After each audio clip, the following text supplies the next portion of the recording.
Hello guys, इस video में बात करने वाला हूँ आखिर क्यों दिया सुदामा ने राधा को श्राप। ब्रह्मवैवर्त पुराण के अनुसार एक बार राधा गोलोक से कहीं बाहर गई थी।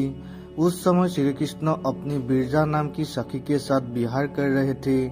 वहाँ राधा आ गई। बिरजा के साथ कृष्ण को देखकर राधा क्रोधित हो गई। कृष्ण और बिरजा को भला बुरा कहने लगी। कृष्ण के प्रति राधा क्रोधपूर्ण शब्दों को सुनकर कृष्ण का मित्र सुदामा आवेश में आ गया। सुदामा कृष्ण पक्ष लेते हुए राधा से आवेशपूर्ण शब्दों में बात करने लगा। सुदामा के उस व्यवहार को देखकर राधा नाराज हो गई। राधा ने सुदामा को दानव रूप में जन्म लेने का श्राप दे दिया। क्रोध में भरे हुए सुदामा ने भी हित अहित का विचार किए बिना राधा को मनुष्य योनि में जन्म लेने का श्राप दे दिया।